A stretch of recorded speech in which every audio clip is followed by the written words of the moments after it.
Buenas tardes, estamos aquí con José Luis Benito. ¿Qué tal estás, José Luis? Muy bien, aquí he adaptado ya la vida de jubilado, pero no se me olvida el colegio, me intento venir con frecuencia. Me encanta saludar a los profesores y sobre todo a los alumnos que todavía me conocen, claro. Y bueno, y si nos pudieras contar un poco a qué te dedicabas tú en el colegio para la gente que no lo sepa. Sí, yo me he dedicado principalmente, he estado en primaria y los cursos donde más, periodos más largos he estado ha sido tercero y cuarto. Y ser tutor para mí ha sido una experiencia muy bonita. Luego hubo necesidad en el colegio, cambió la ley de educación y había que hacer especialidades y entonces también hice la especialidad de educación física. He compaginado como profesor de primaria y de educación física también en primaria. Y ha sido una experiencia muy bonita porque la educación física es una actividad totalmente diferente, pero que normalmente a todos os gusta salir del aula, ir a como jugar, como hacer algo distinto. Y entonces he dedicado muchos años a esto. Luego después también he colaborado en la administración, en el consejo rector de la cooperativa y estuve también unos años de jefe de estudio. Y bueno, pues eso ha sido principalmente lo que yo he hecho y colaborar en todo lo que he podido. ¿Cuántos años has estado trabajando en el puesto, más o menos, aproximadamente?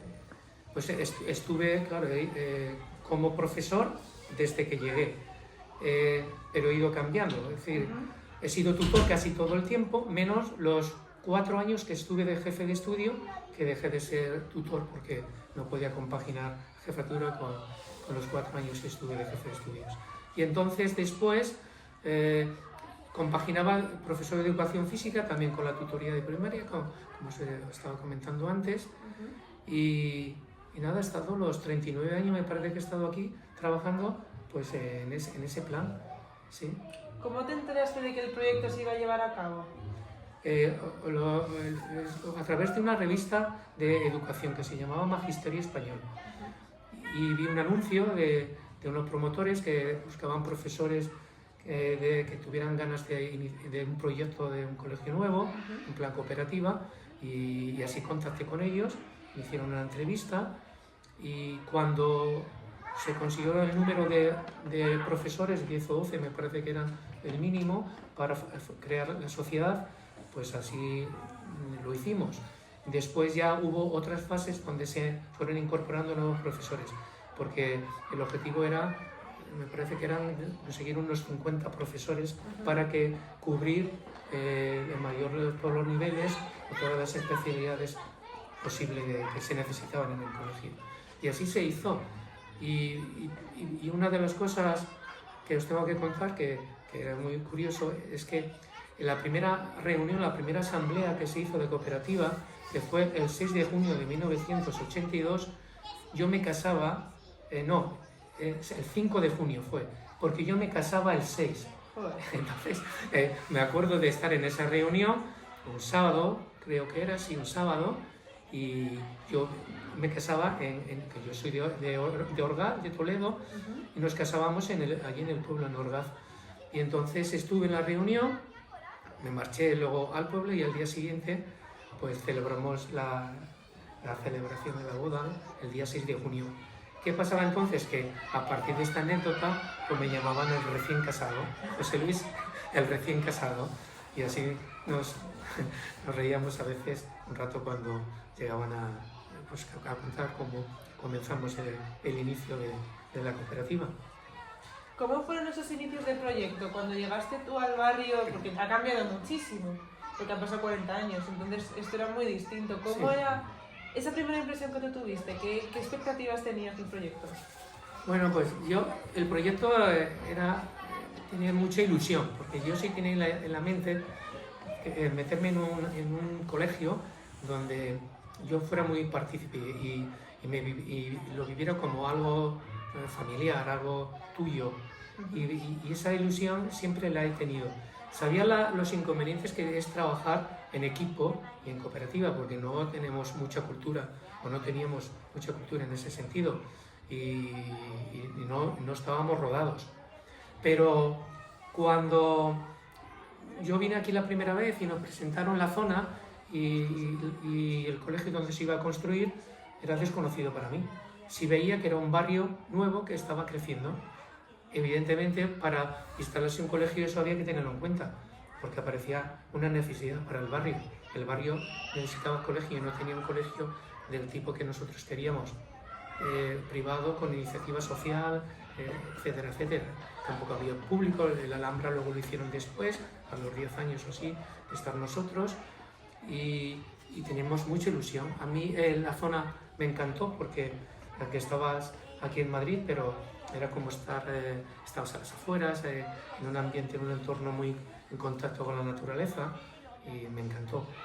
Y luego, claro, al principio, hasta que nos fuimos conociendo, pues todo era una gran incógnita, no sabías cómo te podía salir la ilusión que teníamos, claro. Y entonces en esos inicios nos han contado que hubo bastantes problemas, porque no fue fácil. No. ¿Cómo los afrontasteis? Bueno, con muchas veces con mucha incertidumbre, porque me acuerdo cuando se empezó a construir, nos pararon, una asociación de vecinos nos pararon las obras, porque no sé qué idea tenían, o que pensaban, no sé si pensaban que esto iba a ser un colegio de élite, un colegio privado, y eso dijimos que no era esa la idea, era un colegio con iniciativa privada, pero teníamos otro espíritu del que queríamos proyectar y ayudar al barrio a crecer. Y bueno, la justicia nos dio la razón, nos dejó seguir con el proyecto y con la construcción. Y al principio son problemas financieros, tuvimos que apretarnos el cinturón todos, pedir dinero a bancos o familia, porque claro, necesitábamos financiarnos y no era fácil. Y al ser una cooperativa, no todas las entidades como tal te querían financiar. Tuvimos que hacerlo a nivel individual y participar con eso. Y luego después, pues hasta que ves construido y ves que se acerca y comienza un curso donde ya ves aquí alumnos y todo eso, pues se hace un poco largo y siempre con la duda, pero al final cuando empieza que esto funciona es una gran satisfacción. Sí. ¿Cuál crees que ha sido el logro más grande del colegio a lo largo de estos 40 años?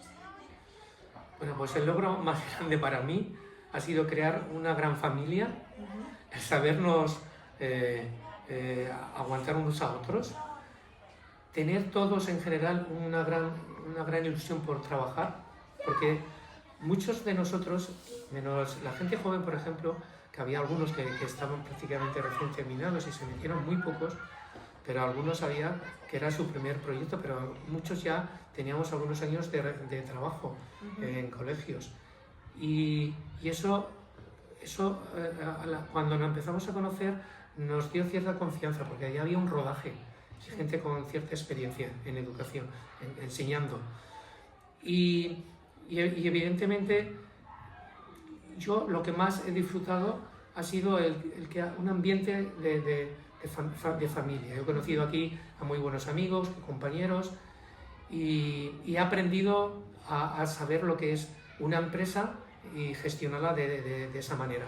Porque hay una cosa muy bonita que yo siempre lo digo en este tipo de proyectos, que es que tanto unos como otros, cada uno a su nivel, uno profesor de aula, otro en administración, otro en dirección, otro, a la larga nos veíamos igual. Y aunque respetábamos a cada uno su función, pero éramos iguales en muchas cosas. Y eso poder discutir, poder tomar decisiones importantes en conjunto, en la asamblea, el saber que unas veces tú tenías que ceder, otra vez te le tocaba a otro, pero con esas discrepancias, al final salíamos adelante y nos empeñábamos en ello. Sí. ¿Y hay alguna anécdota así de tus años como profesor o como profesor de educación física que recuerdes con especial cariño? Bueno, con cariño recuerdo pues muchas, por ejemplo las granjas escuelas, eran muy divertidas con estos chicos, el pasar 3 o 4 días con ellos las 24 horas, eso es una de las cosas, una de las vivencias que no se te olvidan, y con ellos te sorprendías verlos fuera del aula y su entorno escolar. Luego en algunas fiestas que hacíamos para Navidad con los profesores, a veces era muy divertida, hacer me acuerdo por ejemplo de de algún profesor, de los nuevos cuando llegaban, les hacíamos alguna pifia les pongamos alguna, no sé, alguna encerrona, entre comillas. Por ejemplo, a Javier Estebarania y a Fuencila le hicimos pasear por encima de unas mesas como en pasarela, al ritmo que le dábamos pues esas cosas, te acuerdas y son divertidas porque después de tantos años, evidentemente, todavía lo mantienes. En alguna de las comidas que hacíamos en el patio, al final de curso, que también a veces los vecinos nos llevaban mal y nos chillaban cuando nos pasábamos. Una vez nos mandaron a la policía municipal porque dice que estábamos hablando mucho jaleo. Y esas pequeñas cosas. Y luego algunas con los chicos, pues también, aparte de estas anécdotas que te quedas, también tienes experiencias más negativas que te ha ocurrido con ellos. Por ejemplo, recuerdo un chico que se llamaba Nacho, pues la manía esta que tenías en algún momento de balancearse con las sillas y quedarse a dos patas, pues una vez se cayó y se golpeó con uno de los radiadores y se hizo una brecha que tuvimos que llevar al hospital. Pues esa cosa, por ejemplo, cuando la veo, pues lo recuerdas también. Esos son pequeños detalles que tienes y que no se te olvidan. Muchas veces cuando me saludan exalumnos y dicen, ¿qué tal? Les digo, ¿y qué te acuerdas de mí? Y te dicen a veces cosas increíbles. Me dice uno un día que le veo en el supermercado, dice, pues me acuerdo de ti que como te gustaba jugar al fútbol, que golpeaste el balón y le metiste por la escuadra y te dije yo, joder, qué bien lo has hecho.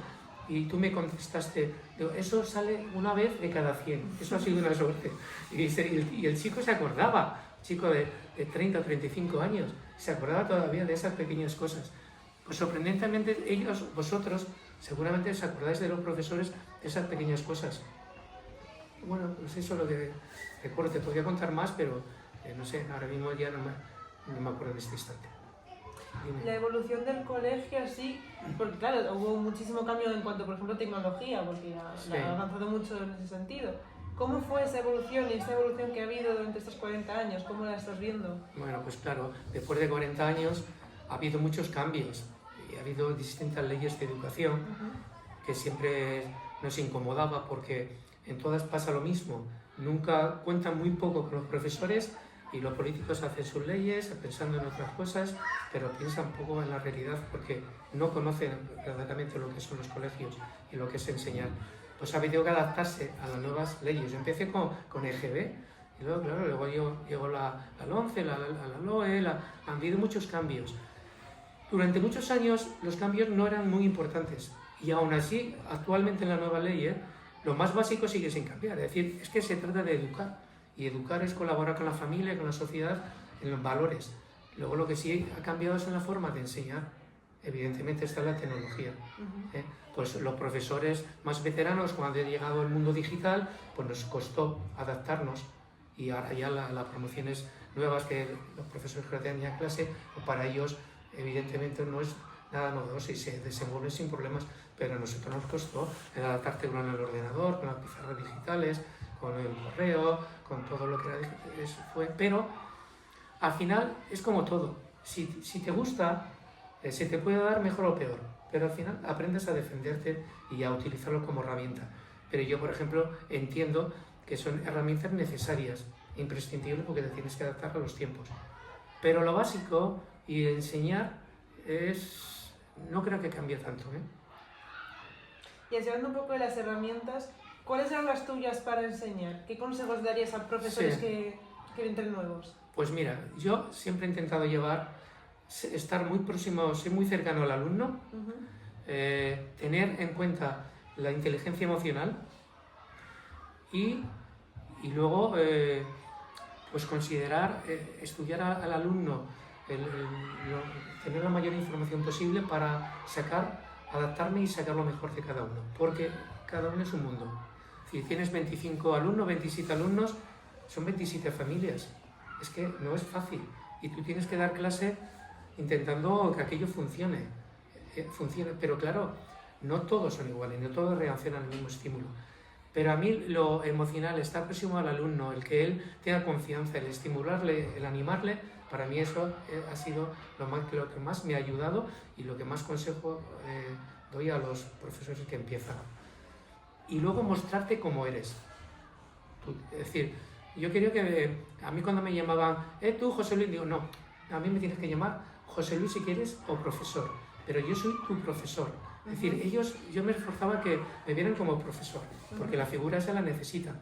Para ellos es importante, estoy hablando de niños de 8 a 10 años, y para ellos era muy importante esto. Pero al mismo tiempo, cuando me tenía que gastarles una broma, me tenía que reír, o me hacían ellos gracias, yo me partía con ellos, me encantaba, porque quería que me conocieran en ese sentido. Y te tienen que conocer como profesor y también como eres como persona, porque ellos necesitan tener esa confianza. Y en eso han sido mis pilares y lo que yo me he basado.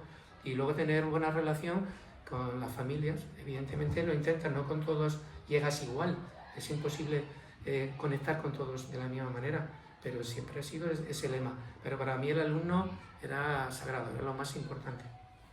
Y así cuando ahora vuelves a Fuente la Reina, claro, Sí. después de tanto tiempo, te llegará todo, las emociones, los recuerdos. ¿Qué sientes al volver a Fuente la Reina? Ya, a mí me costó mucho, cuando lo dejé, cuando me jubilé, me costó mucho el adaptarme, entre comillas, es decir, ver que ya no podía venir el día a día, porque para mí era como una segunda familia, segundo hogar. Yo levantarme, ir al colegio, vivía en la zona, vivo ahí por donde la audiencia provincial, pues estaba dentro del barrio, a mí me encantaba.